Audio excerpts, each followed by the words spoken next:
¿Alguna vez se han preguntado ustedes si hay vida más allá de la muerte? ¿Si acaso a lo mejor es posible comunicarnos con los muertos? Habrán ustedes escuchado historias de fantasmas, historias de mediumnidad. Habrán ustedes en muchos casos, incluso muchos de ustedes, querido contactar con aquellos que significaron mucho en sus vidas.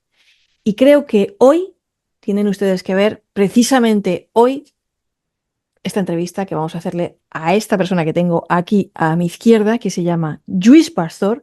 Yo lo quiero mucho, es profesor titular, colega de la UOC, la Universidad Oberta de Cataluña, y experto en comunicación. De hecho, Lluís tiene muchísimos libros publicados en materia de comunicación.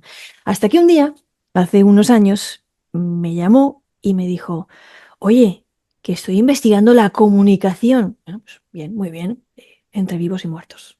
Lluís. Y ahí empezó una bonita historia que yo tuve el placer de colaborar, de aportar mi humilde granito de arena, de acompañar a Lluís en la publicación de este libro, Comunicación entre vivos y muertos, la editorial Odeón, con el que vivimos experiencias absolutamente asombrosas, y él acaba de publicar ese que nos va a enseñar. Lluís, bienvenido.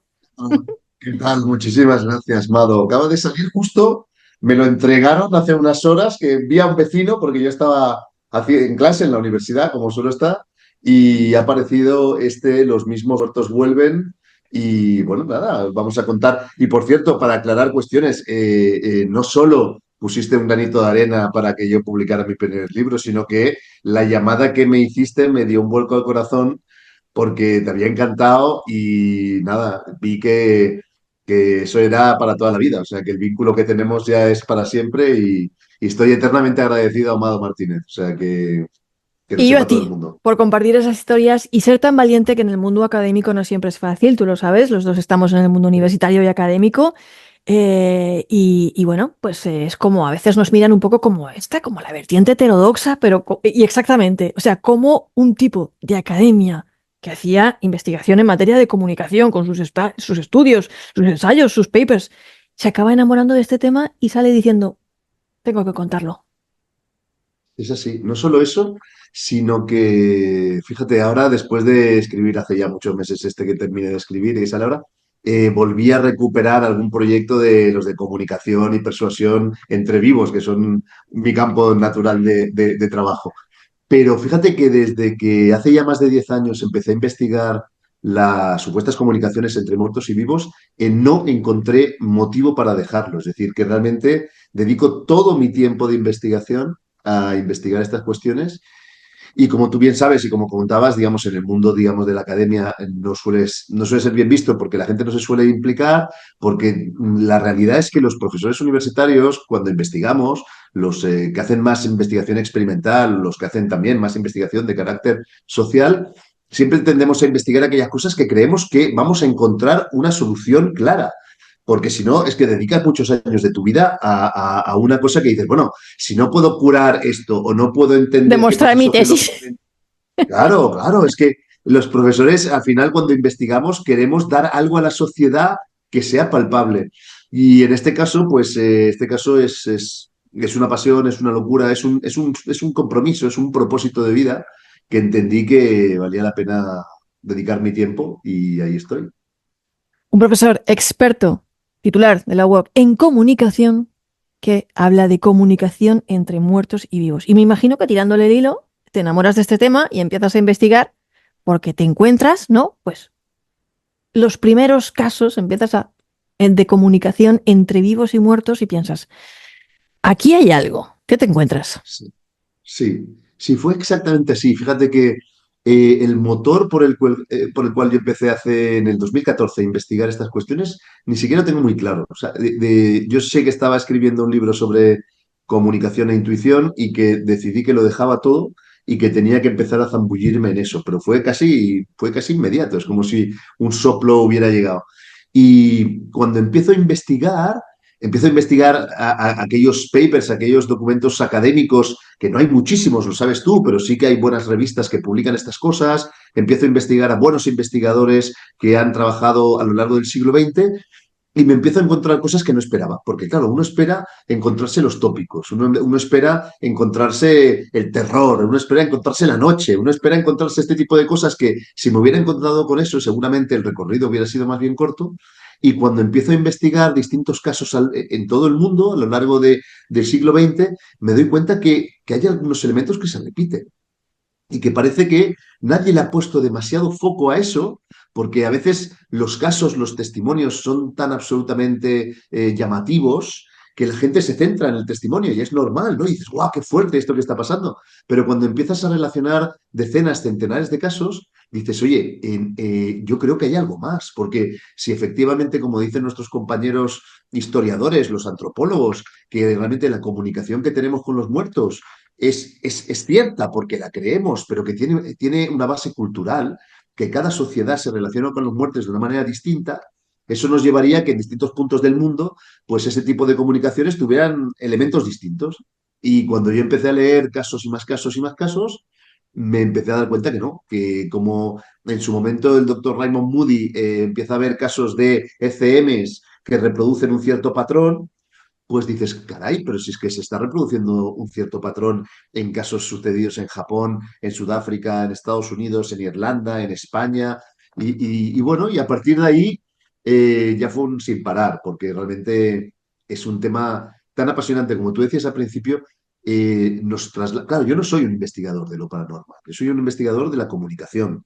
Lo que pasa es que seguramente tampoco mucha gente del mundo de la comunicación se había planteado investigar algo más allá de la comunicación entre vivos. Pero yo aplico mis herramientas de análisis y de trabajo, las mismas que aplico para analizar al presidente Trump o las mismas que aplico para analizar los discursos sociales o la gestualidad de las lideresas y los líderes, son los mismos que aplico a este tipo de cuestiones, ¿no? Entonces, me pareció sorprendente porque realmente es un tema que toca con las esencias de aquello que no tenemos resuelto. Y bueno, y ahí estamos. Y te aseguro, mira, me han pasado estos 10 años. Sentado en una mesa como esta en la que estoy ahora, entre esta mesa y otra mesa en un pueblecito en el que me retiro, escribo y leo, me han pisado que te diría que casi como si fuera ayer, o sea, que ha sido una gran locura y es un don, me siento bendecido de poder aprender tantas cosas de tantas personas que también han investigado antes que yo y en este libro lo digo muchas veces. Hay, o sea, hoy no le hacemos mucho caso a este tipo de investigaciones y somos conscientes y personas, profesores como tú y yo que investigamos este tipo de cuestiones, ya sabemos también a lo que nos lleva, ¿no? No nos lleva a ser los más famosos del claustro, ¿no?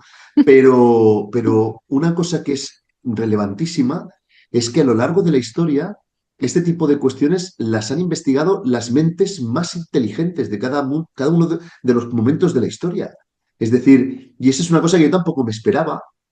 Y cuando me zambullí en este análisis ya no solo de los casos recientes, sino de ver si ese patrón que había descubierto se reproducía en casos históricos, porque es lo que no puede ser, es lo que nos dicen nuestros compañeros en la Facultad de Historia o en la Facultad de Antropología que no puede ser, cuando me zambullía en eso, dices, ostras, es alucinante que realmente estamos tocando con los dedos uno de los grandes secretos, de las grandes esencias del ser humano, que gente inteligentísima antes lo ha probado y ha puesto literalmente, como se dice siempre de la ciencia, ¿no? Que somos enanitos a hombros de gigantes, porque siempre sumamos un poquito más que el anterior. Hay una nómina de mujeres y de hombres extraordinariamente inteligentes a lo largo de la historia que han dedicado su tiempo a esto, que es que lo mínimo que podemos hacer los que lo hacemos hoy es rendirles un tributo, porque parece que ha pasado inadvertido todo esto, ¿no?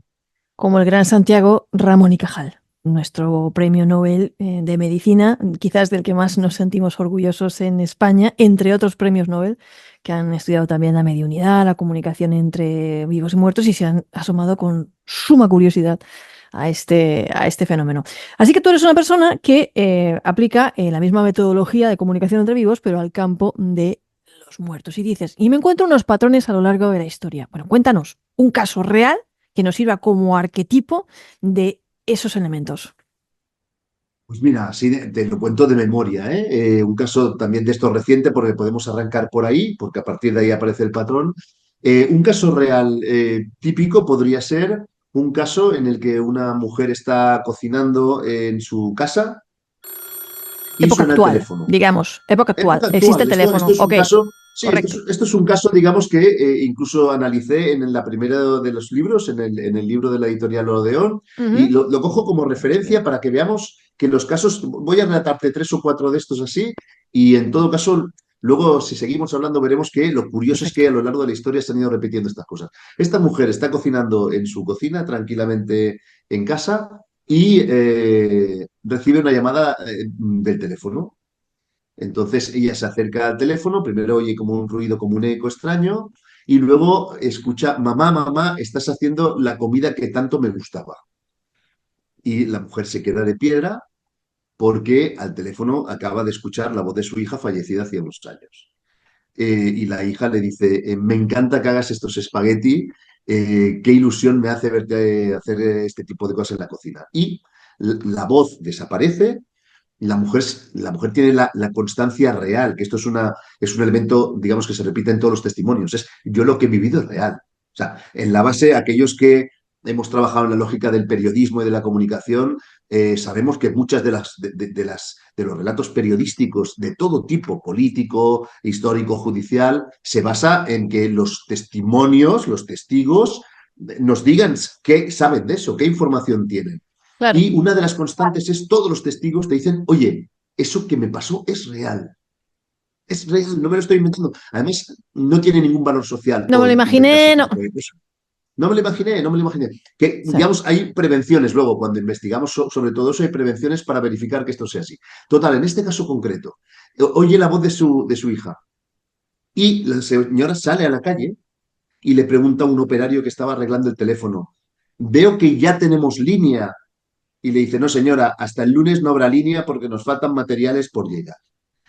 Entonces, ya no solo, fíjate, el hecho de que la comunicación reconoce y a su hija es una comunicación breve, las comunicaciones siempre son breves, son muy Ajá. cortas. Efímeras. eh, exacto. Muchas veces entre personas que han tenido algún vínculo de amor a lo largo de la vida, pueden ser padres, hijos, pueden ser parejas, pueden ser hermanos, pueden ser familiares, pueden ser amigos. Cuando se produce este vínculo de amor, es mucho más fácil que haya también algún tipo de mensaje. Hay casos de comunicaciones con fallecidos que tú desconoces, pero en estos casos, digamos, un poco el fenómeno es un poco distinto y se producen menos mensajes intermediados, que también tiene lógica. Es decir, si yo no conozco a alguien, no le digo nada por la calle, con lo cual, cuando te Sí. encuentras este tipo de situaciones, también tienen, lo he pensado fríamente muchas veces, también tiene una cierta lógica. Y en Tiene este caso lógica. no.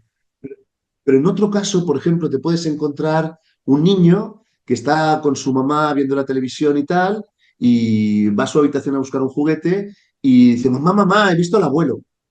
Y el abuelo está sentado en la cómoda de mi habitación. Y dice, no, y además hay una luz que resplandece alrededor de su cuerpo o en el interior de su cuerpo, ¿no? Este es otro caso típico. La mamá llega allá y efectivamente el abuelo no lo ve ella y ella le dice, no, el abuelo ha marchado, papá, ¿no? Ese abuelo se podía estar muriendo en aquel mismo momento y aparece, o podía haber muerto antes y el niño reconoce esa figura ahí, ¿no? Estos son casos típicos. Fíjate, se produce con un elemento de brevedad absoluta en el tiempo, hay un vínculo muchas veces de carácter amoroso entre los testigos y los aparecidos. Nos encontramos que además es muy interesante esto, porque a lo largo de la historia ha generado mucha polémica. Las personas pueden identificar perfectamente al fallecido, si lo ven, pueden identificarlo porque viste y su presencia es tal como era en vida.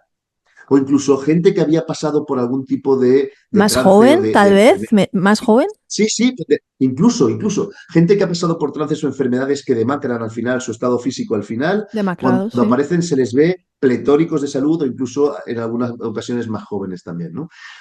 Otro elemento interesante, hay tantísimos casos en los que esa entidad tiene carácter brumoso, como Ok. casos en los que la entidad también tiene carácter corpóreo. Es decir, que ahí una especie de dilación entre casos en los que efectivamente a lo largo de la historia, y ahora lo puedo decir porque habré leído centenares, si no miles, efectivamente se mantiene ese caso esa constatación brumosa, y otros que realmente la gente los puede ver perfectamente. Otro caso, llega un señor de comprar el pan y le dice a su mujer, oye, María, que he visto a Fermín y me ha saludado al salir de la panadería.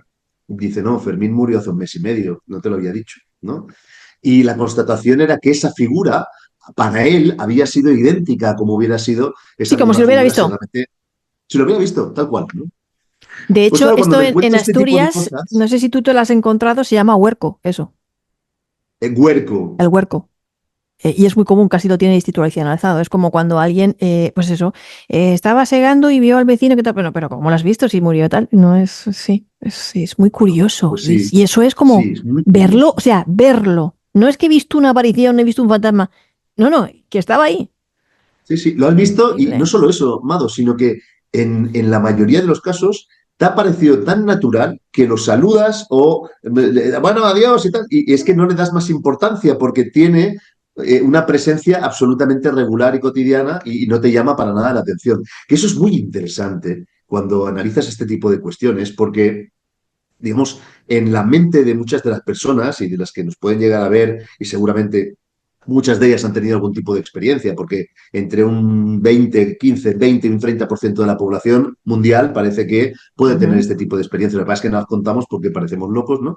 Esto es muy interesante que lo podamos contar también porque la gente en general cree que este tipo de contactos son siempre contactos terroríficos, son siempre contactos pavorosos, y no, señores, no. O sea, ahora ya después de los últimos 5 años que estuve investigando en qué momento de la historia se torció y los contactos que eran contactos normales y amorosos empezaron a percibirse como terroríficos, ahora que ya sé, ya se puede explicar, pero que la gente sepa que con carácter general los contactos, sobre todo si son contactos con personas que conociste, son contactos que no tienen nada de terrorífico, vaya. Ciertamente, siempre son como emotivos, ¿no? Como estoy bien, Sí, tranquila, ¿no? Siempre son como con un exacto, mensaje de esperanza, amorosos, exacto, positivos. exacto. Nunca es como, eh, ¿no? Es como no.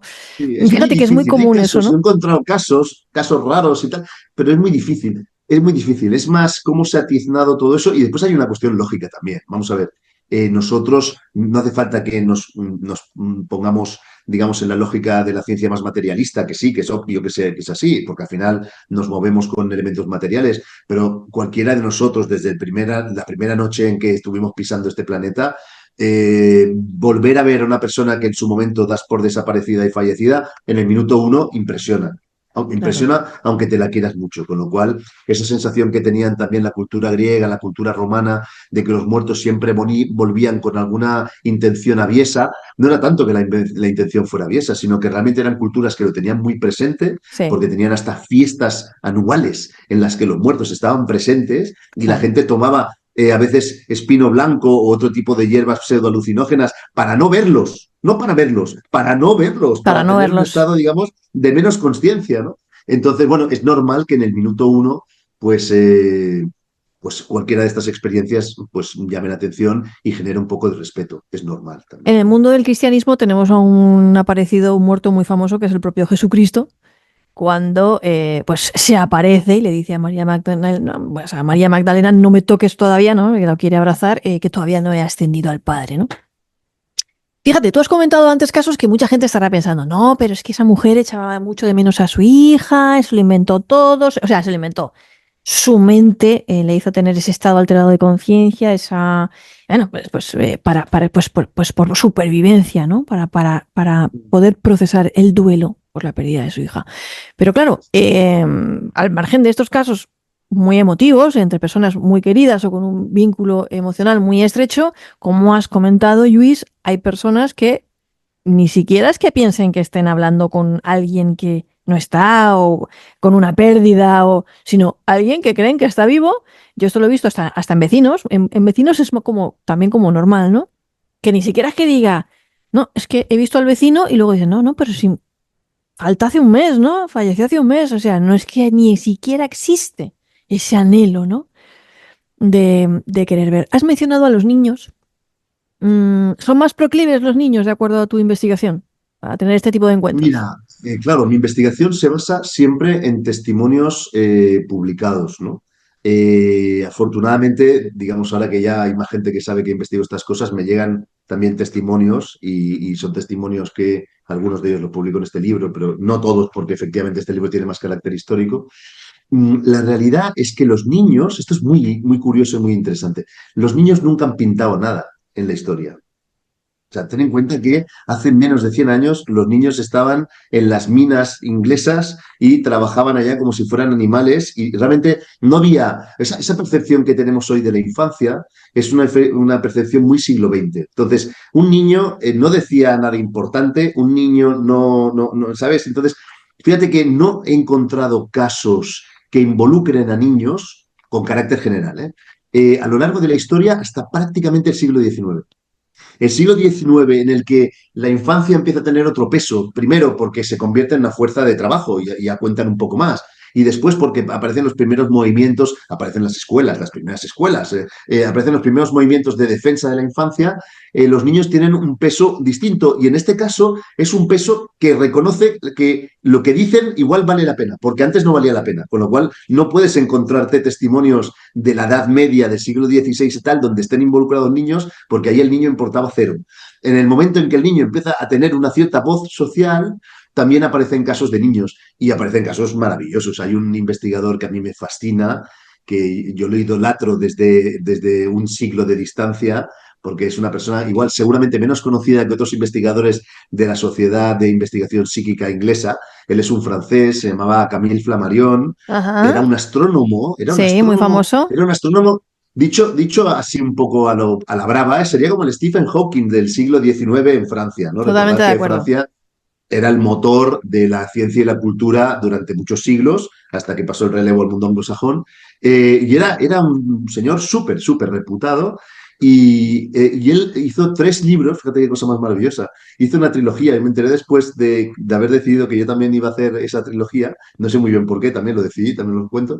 Y cuenta unos casos maravillosos. Y entonces hay algunos casos de niños que son muy majos, son muy bonitos. Hay uno que corría por aquí de un niño que le dice a su mamá justo esto, ¿no? Dice, oye, es que estaban recogiendo fresas y tal, y el hermano mayor dice, no, yo las guardo, el abuelo había fallecido hacía pocas semanas y tal, yo las guardo como memoria del abuelo. Dice, no, el abuelo no, si el abuelo me está dando la mano aquí ahora mismo a mí y me dice que no quiere las fresas, que a él le da igual, que está conmigo. Entonces, hay cosas maravillosas que vienen a través de la voz y de la mano de los niños y que durante muchos siglos han quedado tapadas también por el propio papel de la infancia, ¿no? Pero tampoco sabría decirte, es decir, que en todo esto también nos movemos a veces con algún tipo de tópico. Decimos, los niños cuentan más casos porque como están menos trabajados después por la racionalidad y por aquello, no, niño, eso no lo puedes haber visto, ¿no? Y sí que es cierto que hay ahora casos donde los niños explican cosas y yo recuerdo ahora mismo casos de padres amigos de mis hijas de cuando eran pequeñas y tal, que te contaban cosas maravillosas también. Eh, pero no te diría que especialmente más que los adultos. Ese ratio que se produce en otras investigaciones de entre 2 y 3 personas de cada 10 tienen mayor sensibilidad para poder vivir este tipo de experiencias, yo creo que se produce también entre los niños. Fíjate, es que lo que has dicho es totalmente cierto. Antes del siglo XIX, los niños pues prácticamente no contaban en la historia. De hecho, pues aquí tenemos, bueno, en Europa y en muchísimas partes del mundo, pues relatos muy tristes de cómo pues los vendían, algunos incluso los malformaban para luego venderlos, para luego limosnearlos, ¿no? Esto de hasta que no empiezan un poquito a venir estos movimientos de derechos de la infancia, de adopción, no para que te trabaje las tierras, ¿no? Que lo comprabas para que sino realmente, pues sí. Y además que, fíjate, hay unos dibujos preciosos que recientemente pues, han salido a la luz o se han visibilizado o no, pues los niños en la Guerra Civil Española los mandaban a unas colonias aquí en la provincia de Alicante, que fue el último reducto de, bueno, pues donde ya pues se perdió la guerra, como dicen. Y para protegerlos de eso, pues del horror de eso, pues los mandaban aquí a lo que llamaban las colonias, ¿no? Y pues imagínate, alejados de sus padres, de todo, trataban de hacerles canciones, cuentos, clases, ¿no? Y ellos dibujaban. Y resulta que hay cientos y cientos y cientos de dibujos de esos niños que están expuestos en Nueva York, ¿no? En museos muy importantes del mundo de cómo vivían ellos, eso, ¿no? Las bombas, la gente, los muertos ¿no? Los fusiles, los fusilados, porque pues la Guerra Civil Española fue una de las primeras guerras modernas, digamos, entre comillas, donde pues muere población civil, ¿no? Y hay gente inocente y cómo ellos lo vivían y lo dibujaban y lo que dibujaban, ¿no? Y es súper, bueno, es muy conmovedor y te ponen los pelos de punta, ¿no? Ver eso, ¿no? Y eso nunca nadie le había prestado atención. O sea, a cómo los niños vivieron y representaron ese momento de la historia en dibujos infantiles. Es brutal. Luis, tú dices, tenemos casos cross-cultural, diríamos, ¿no? Investigaciones que en todas partes del mundo, en todas las culturas a lo largo de la historia. ¿Cómo es una aparición y una comunicación entre vivos y muertos ahora y cómo era en la Edad Media? ¿Ha cambiado algo o en la antigüedad grecolatina? Súper interesante. Fíjate, ese fue el motor de la investigación, digamos, que ha dado pie al libro este de Los mismos muertos vuelven. El motor es, bien, Luis, ¿has encontrado o crees haber encontrado un cierto patrón entre los casos que has analizado durante el siglo XX? Buscando, digamos, todas las fuentes que podemos considerar fuentes que han hecho un proceso de selección de testigos que nos parece apropiado, ¿no? Aquello que ya se hablaba en 1882 cuando la Sociedad para Investigación Psíquica decía, nosotros solo investigamos casos de personas mentalmente sanas y lo reproducían en cada uno de los libros, en los fantasmas de los vivos, en el censo de alucinaciones, que fueron los primeros libros de ¡Wow! investigación El censo de más formal. alucinaciones. ¡Qué bueno! Claro, claro, claro, claro. En esos libros, cuando te los lees, insisten una y otra vez, nosotros hemos recuperado casos de personas mentalmente sanas, con lo Sanas. cual ellos decían que ya se encargaban de seleccionar, de segmentar todas aquellas personas que habían tenido algún tipo de alucinación, de visión o que pudiera ser que psicológicamente veían ellos que no estaban súper estabilizados o que podían tener algún tipo de trauma y que podían haber añadido de su cuenta o directamente fabulado o directamente haber confundido sombras, voces con lo que ellos estaban explicando. Con lo cual ellos hacían una tarea muy interesante de limpiar todo eso. Y la pregunta que yo me hice es esta, ¿no? Decir, oye, resulta que me he encontrado con esto cuando no me lo esperaba. ¿Desde cuándo? Porque si realmente este patrón que vi solo hubiera afectado a distintas geografías, pero durante el siglo XX, uno podría pensar, y esto ya lo hicieron los clásicos de la comunicación, que como el siglo XX ha tenido elementos de comunicación globales, pues que de alguna manera los patrones arquetípicos, pues a través de televisión, radio, cine, etcétera, etcétera, han llegado a todo el mundo, con lo cual todo el mundo está modelado por los mismos patrones, ¿no? Eso hay un estudio buenísimo que no vendrá al caso ahora, pero la persona que investigó si la gestualidad facial era cultural o era fruto de una respuesta humana, se fue al poblado menos conectado por la civilización de Papúa Nueva Guinea a principios del siglo XX. Y se dio cuenta que no es nada cultural, que todos reímos igual, todos nos enfadamos igual y tal. Entonces, Cierto, la las pregunta es emociones son esta. universales también, sí. Exacto, pero hace 100 años no lo sabíamos. Creíamos que eran culturales también. Y entonces fue Gajusek ahí y demostró que realmente tenían carácter esencial, tenían carácter no cultural. Entonces, la pregunta que yo me hacía era esta también. Oye, ¿eso que has visto tú será fruto de ese patrón un poco difuso del siglo XX o hasta dónde llega?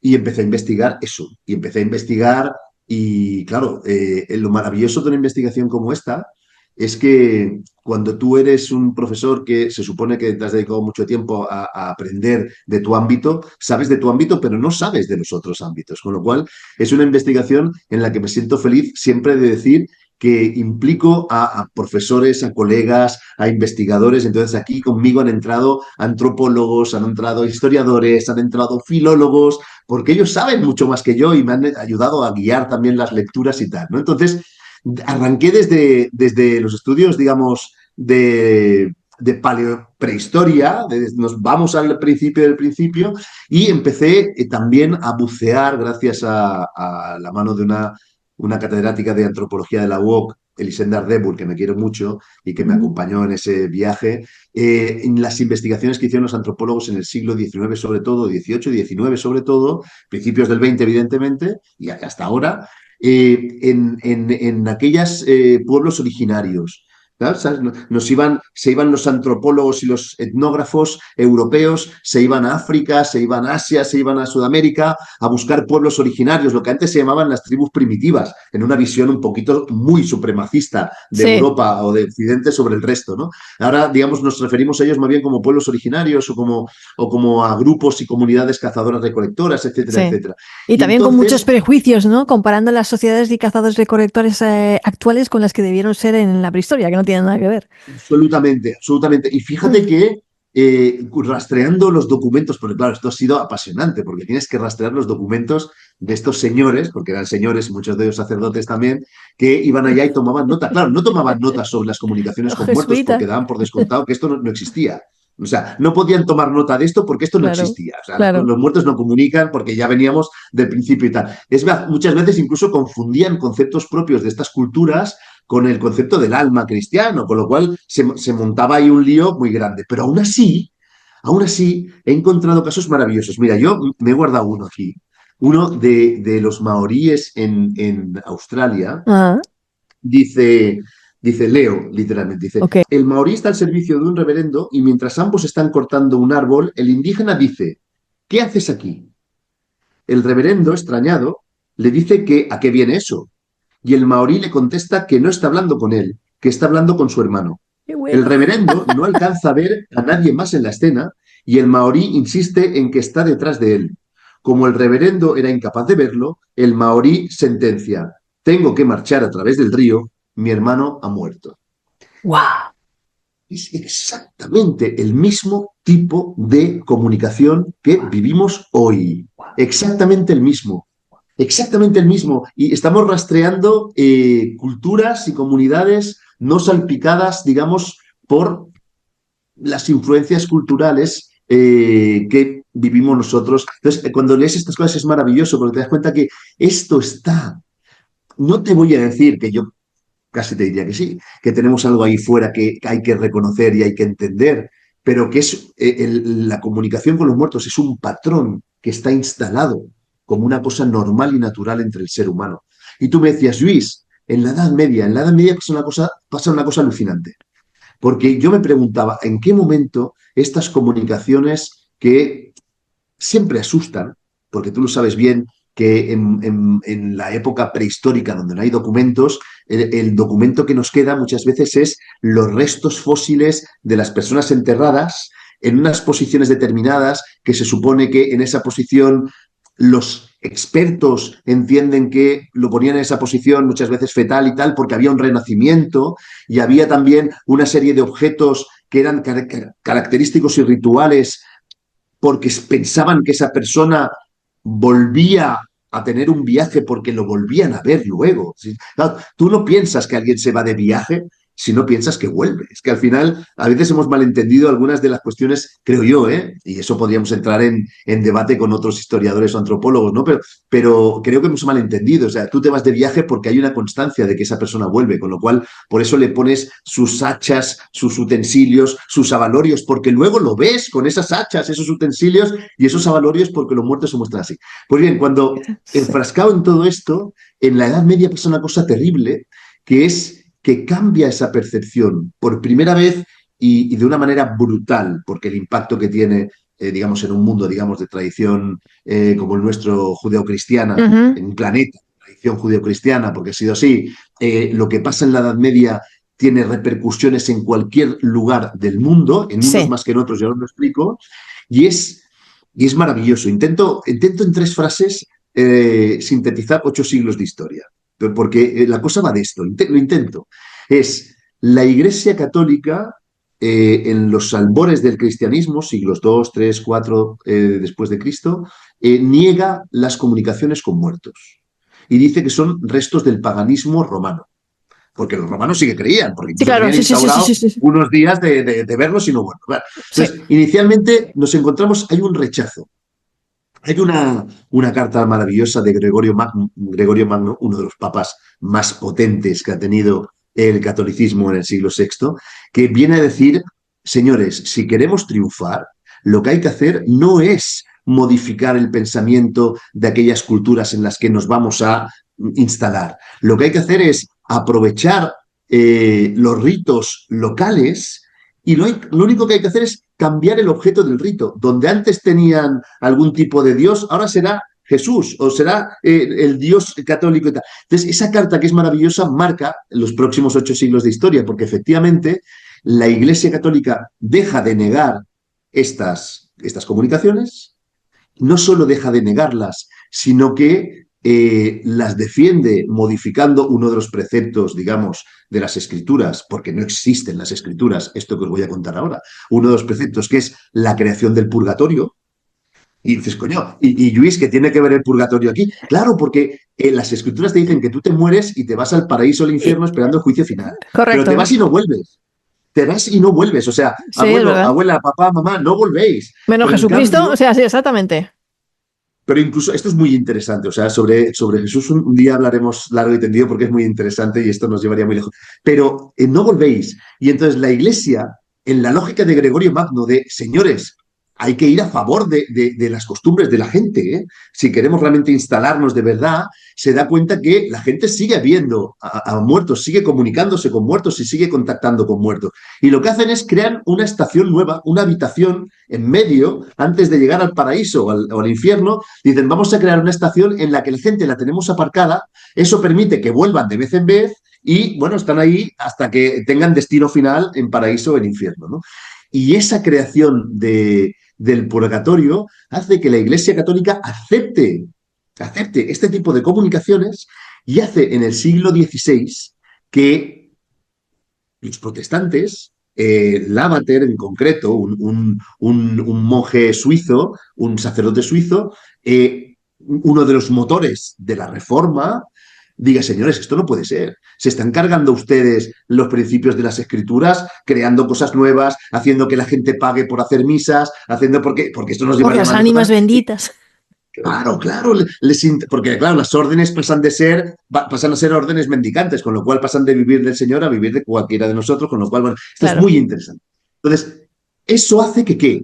Eso hace que en la lógica protestante no crean que los muertos vuelven porque no creen en el purgatorio, y la teoría que se pone en la base de la iglesia protestante, y ahora entenderemos muchas cosas, es que si los muertos no vuelven porque el purgatorio no existe, cuando vemos a una persona que creemos que es un muerto, quien realmente es un demonio. Claro. Y eso explica el paso de una comunicación más o menos cotidiana o amorosa o normal o que te asusta, pero que punto a creer que cada vez que hay un muerto o que contactas con un muerto hay un demonio detrás. Y esto es la cultura protestante a través del Lavater y a través del protestantismo que lo traslada, y fíjate que quien crea los patrones en el siglo XX son el cine, la televisión y tal, que vienen de cuño anglosajón, evidentemente protestante. Con lo cual, ya sabemos por qué tenemos tanto miedo a eso, porque en algún momento unos crearon un purgatorio para decir, bueno, eso está bien e incluso pues voy a sacar tajada, y otros dijeron, señores, no, esto no es posible, si vemos un muerto es que es un demonio siempre, con lo cual siempre tenemos que tener un pavor absoluto y siempre tenemos que cerrar las puertas y ponernos a temblar, ¿no?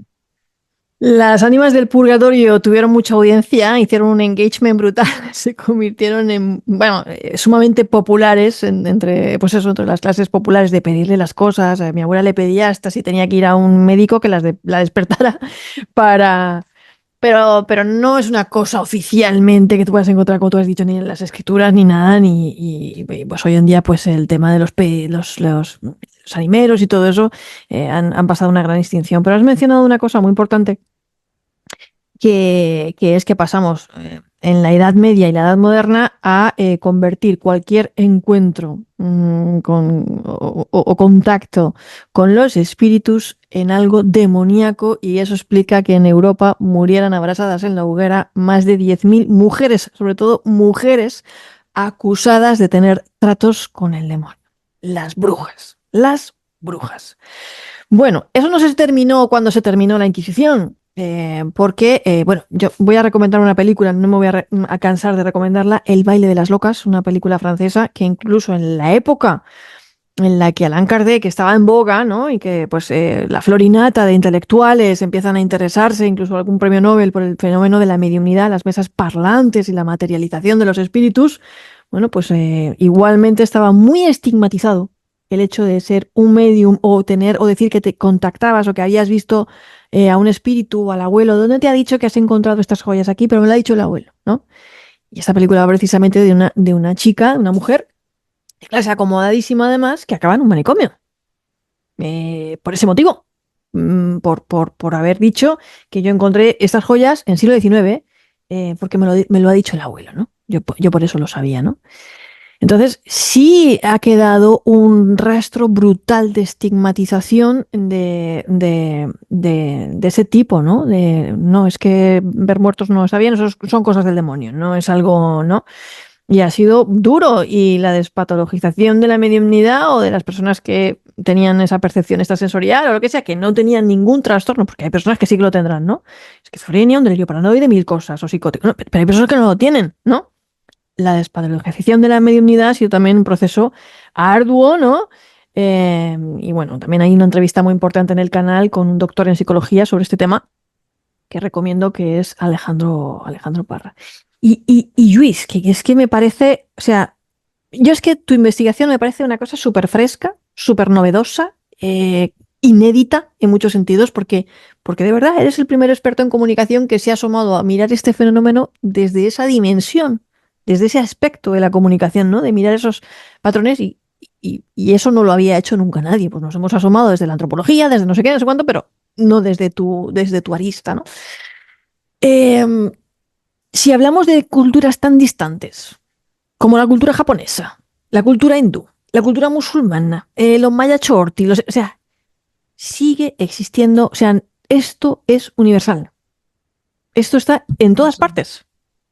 Esto hasta donde yo sé, miren, fíjate, ahora justo, esto es una pequeña confidencia de mis carencias, me voy a poder a estudiar árabe, entre otras cosas, porque quiero empezar a analizar en el mundo árabe también qué está pasando ahí, porque no llega tanta información sobre Pues si eso, ¿no? necesitas ayuda, Pero, conozco a una amiga que es filóloga árabe. pues oye, no lo descartes, porque estoy en esa búsqueda y Ok, captura de gente que me pueda ayudar en eso. Hasta donde yo sé y hasta donde yo he estudiado, esto tiene carácter universal y es lo interesante, que tiene carácter universal. Entonces hay que ver qué pasa, no sabemos qué pasa. Ahí los primeros movimientos de buscar explicaciones se producen obviamente después de que los intereses de las propias iglesias católica y protestante ceden, digamos, el control de esta aduana al más allá, porque tuvieron el control durante muchos siglos, y con la ilustración pues se rompe ese control, ¿no? Y empiezan a haber entidades, digamos, de carácter más laico que empiezan a investigar sobre todo eso. No en un primer momento, porque en el primer momento hay unas páginas maravillosas que reproduzco en el libro de la enciclopedia de Diderot y de D'Alembert cuando hablan de este tipo de cuestiones. Y claro, es que ellos están viendo que todo esto no es más que superstición, cuentos de viejas y tal, y entonces hacen como la creación de cero, ¿no? Vamos a crear de cero el mundo y todo esto lo vamos a dejar atrás, vamos a dejar que en el recaudo del camino de la historia se queden todas estas supersticiones. O sea, que no fue directamente el momento del siglo de las luces donde la gente se pone a investigar con esto, pero sí que fue poco después, siglo X, final del XVIII, siglo XIX, donde se empieza a investigar sobre todo esto y ves que efectivamente buscan explicaciones, gentes interesantísimas, y de ahí estamos. No tenemos, y esto es lo que me apasiona, y es lo que me mueve también a que mi siguiente investigación ya no va a tener este carácter histórico, que también digo, sin estos 5 años de estar metido entre legajos, entre libros, que os podría decir que a veces la lectura de cualquiera de estos libros de hace muchos siglos supone muchos días y semanas del tiempo de uno, porque lo divertido es leerlo todo con detalle, porque igual en la página 712 encuentras un párrafo que es maravilloso. Entonces, esto no va de resúmenes, ¿cómo esto hay te que entiendo? hacerlo, hay que vivirlo. Hay Y que al final lo vivirlo, hay que subrayas vivirlo. todo, ¿no? Y dices, "Joder, no Hay sé, lo que he subrayado vivirlo. Sí, todo". yo siempre digo sobre esto que es el gusto de saber, pero el placer de aprender. Es decir, Claro. saber las cosas da gusto, pero aprender es lo que da placer de verdad cuando estás dedicando ese tiempo, ¿no? Pues efectivamente, en la siguiente investigación lo que procuro ya es poner al día las teorías y explicaciones que a partir del siglo XX para acá y las últimas teorías, las cosas que están publicándose, que tienen que ver con esto y que no tienen que ver con esto, porque mi función en estas investigaciones es atar cabos con distintos expertos que en el minuto uno no se hubieran atado, para buscar explicaciones distintas, ¿no? Y realmente es maravilloso, es como decías tú, después de todo el tiempo dedicado, siento que esto es un fenómeno universal que le hemos girado un poco la espalda desde hace un tiempo a esta parte porque nos parecía que era menos académico, menos científico, y es todo lo contrario. Es igual que ahora las grandes líneas de investigación van a curar enfermedades que han sido devastadoras para la especie, como el cáncer, o van a buscar la longevidad del ser humano como nunca se había buscado porque era otro tabú. Yo creo que la comunicación con nuestros muertos es una línea de investigación súper fértil y ahí estaremos unos cuantos durante todo el tiempo que haga falta y que nos dejen estar aquí, vaya. Luis, en este libro, Comunicación entre vivos y muertos, y en ese que tienes tú ahí, Los mismos muertos vuelven, pues atención, que la gente es que lo quiero que lo vean. Este libro tiene casi 500 páginas y este de Luis, este nuevo que Este está en camino, tiene 888. 888 páginas, a mí me llega esta semana. Bueno, Sí. estos libros, obviamente, son el fruto de varios años de investigación, pero es que en cada página te encuentras un caso, y otro caso, y otro caso, y otro caso, y otro caso. Están llenos no solamente de la investigación académica y del punto de vista riguroso de Lluís, aplicando ahí sus métodos de investigación, identificando los patrones de comunicación, de esto, del otro, demás, haciendo un estudio pluridisciplinar, al final, metiendo varias disciplinas en la ecuación, ¿no? Para obtener una visión integral del fenómeno, escrito casi a modo de diario, y es que uno aquí se encuentra cosas que me acuerdo de este libro, de casos que, fíjate, este lo publicamos en el año, yo creo que 2016, 17, no me acuerdo, que O todavía me 17, sí, acuerdo, 18, sí, que sí, sí. todavía me acuerdo de tanto que me Wow. marcaron, porque son historias brutales. Por ejemplo, yo recuerdo en este libro haber leído un caso. Lo que dice Jules no es mentira. O sea, Amado me llamó, bueno, entusiasmada, que quería publicar el libro, y es verdad. Uno de los casos que aparecen aquí es, bueno, es que los muertos se aparecen, los muertos se comunican y los muertos te salvan la vida.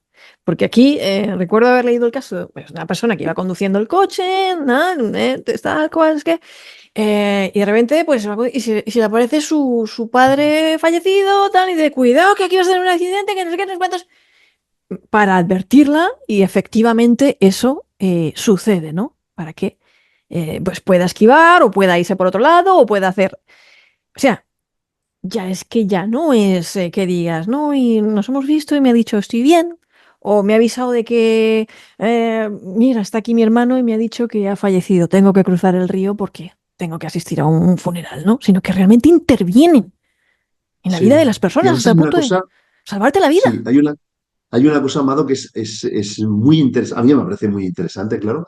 No solo eso que dices tú, que a veces pensamos, no, no, el que el mensaje es blando, estoy bien y tal, que yo analicé en ese libro que tienes tú en las manos, analicé desde la comunicación el mensaje estoy bien y no es para nada blando, pero pongamos que fuera blando ese Sí. mensaje.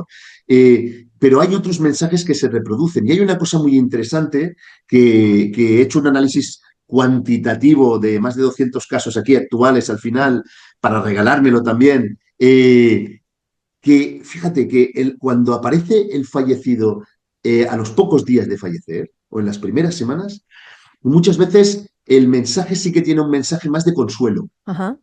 Pero ahora viene lo interesante. Cuando aparece meses o años después, el mensaje siempre tiene algún significado que puedas llevar tú a tu vida de manera operativa y real. Como eso que has dicho tú de esa chica que la visión de su padre y el aviso de su padre, es decir, frena en la siguiente, pero frena en la siguiente, pero frena en la siguiente, Me parece le salvó brutal, la vida. brutal. Me Mm, parece mm, brutal, ¿no?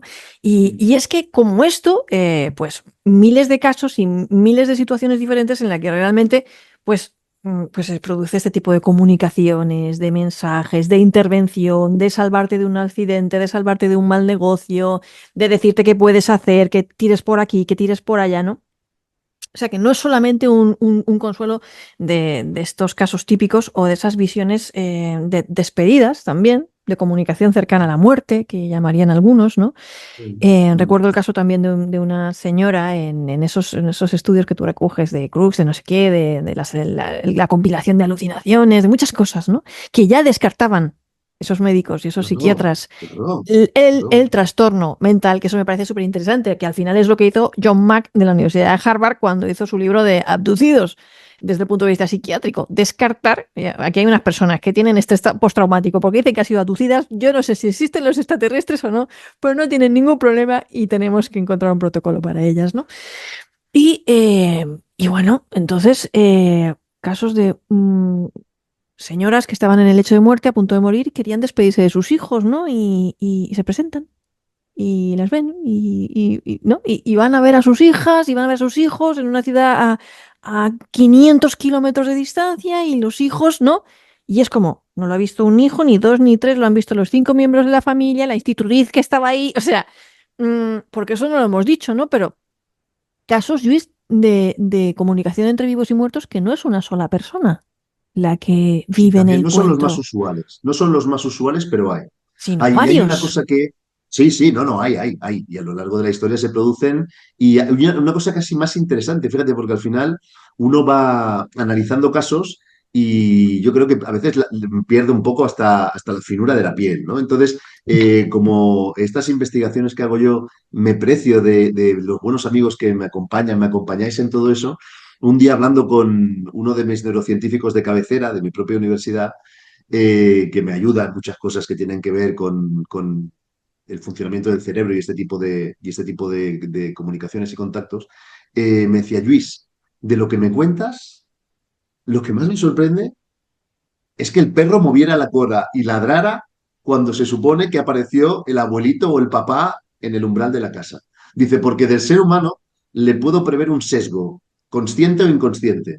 Pero ese perrillo que no esperaba para nada ese tipo de estímulo, dice, sigue más este tipo de casos donde hay mascotas y tal. Entonces, eso que decías tú, no, los casos donde hay más de un testigo no son los más frecuentes, sí que fueron, perdón, en el final del siglo XIX un tema de estudio de la Sociedad de Investigaciones Psíquicas porque no daban crédito. Es decir, ¿cómo puede ser que tengamos, claro, porque uno puede ser que tenga algún tipo de percepción Y luego distinta y dicen, tal, pero alucinación colectiva. cuando son claro, exacto. Acabaron, no, pero ahí hubo grandes disensos, ¿no? Mm. Pues claro, estos casos donde hay más de uno o donde el testigo no es un ser humano, digamos, que pueda tener un sesgo, una querencia y tal, o pueda planear que eso podría pasar, pues parecen casi más interesantes. Es infinito, la verdad es que es infinito. Es decir, a mí me gustaría trasladar a la gente que nos pueda estar viendo ahora también lo apasionante de estar tocando una de las grandes verdades que no tenemos resuelta.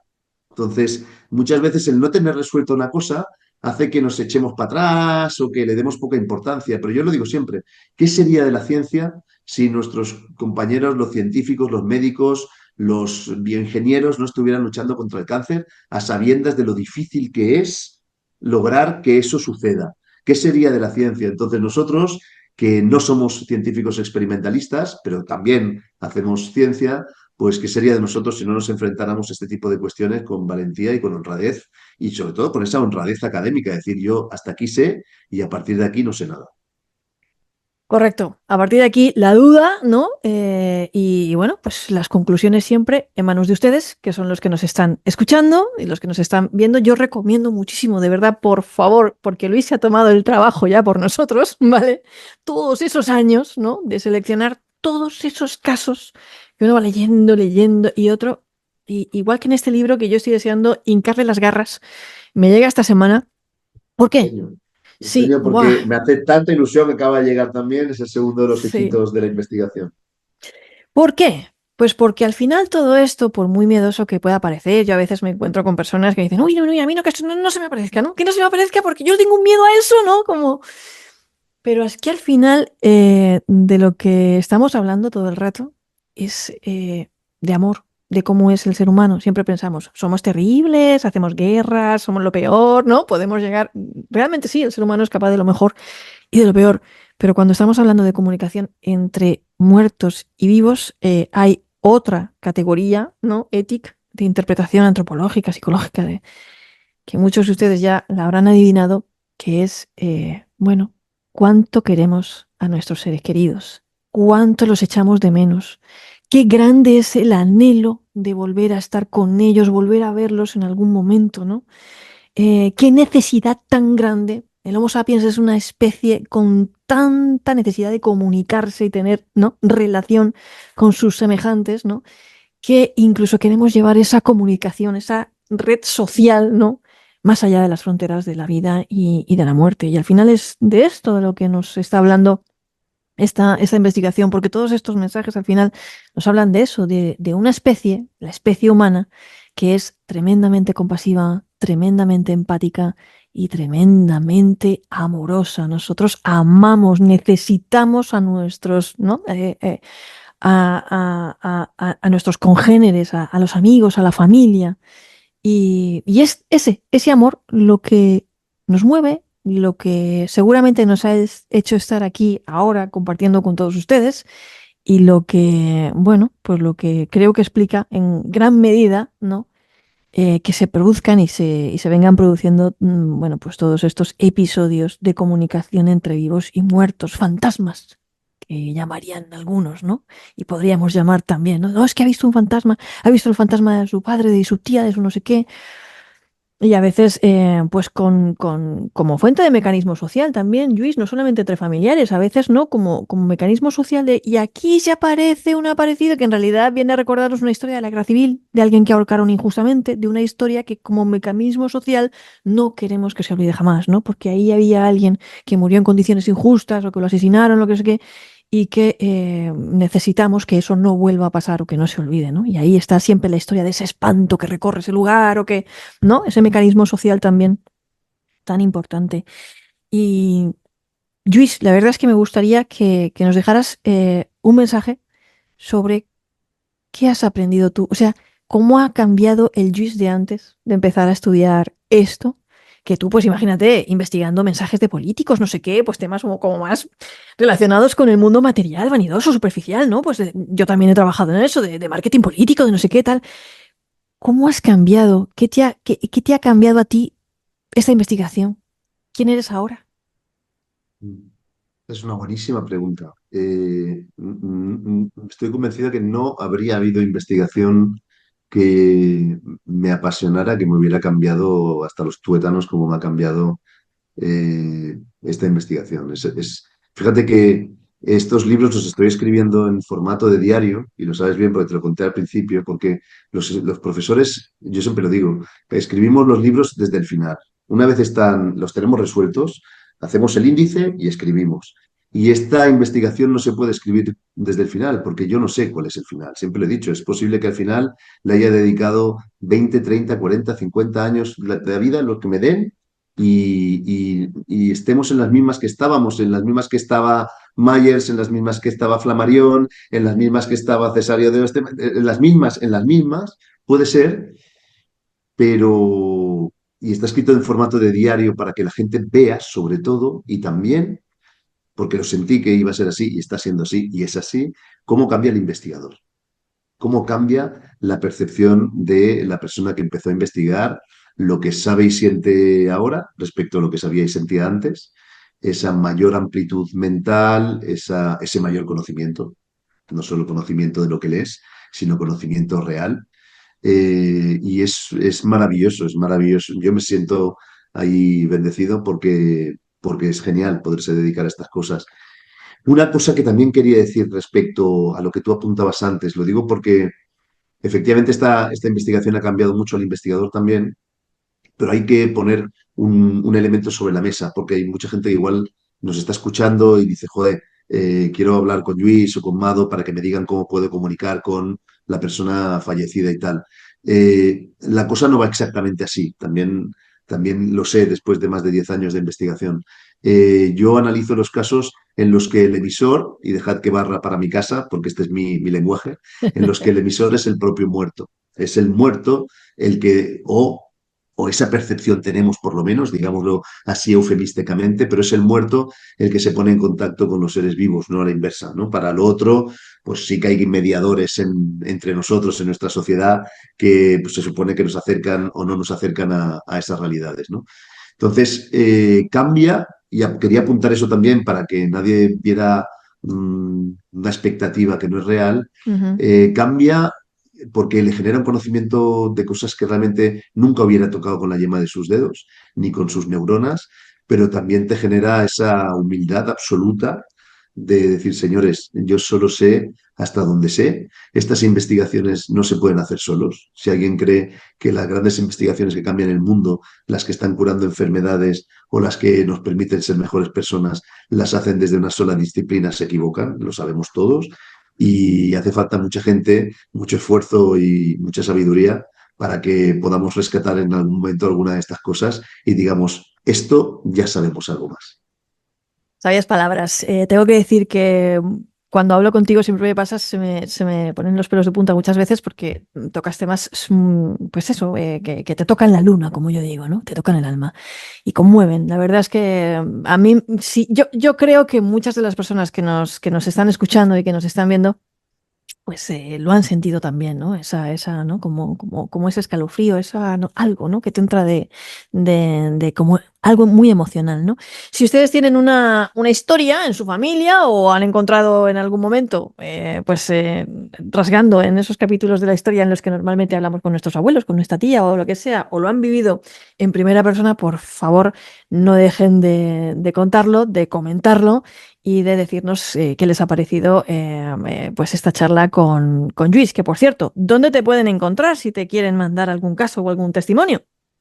Pues mira, me podéis encontrar en mi correo de la propia universidad, que es lpastor@uoc.edu, lpastor, una sola L de Lluís, lpastor@uoc.edu y encantado, encantado de poder escucharos. Y además, fíjate una cosa muy chula que está empezando a pasar ya, porque al final ya conocemos a mucha más gente, ya llevamos mucho tiempo haciendo cosas, pues que vamos a poner en marcha con un doctor de primer nivel también, un experimento con gente que haya tenido este tipo de contactos para ver a partir de qué elemento sensorial son más proclives de tener ese tipo de contactos con personas fallecidas. Con lo cual, Uy. todas aquellas personas que nos quieran contar su caso y que quieran luego participar en ese experimento, pues encantados.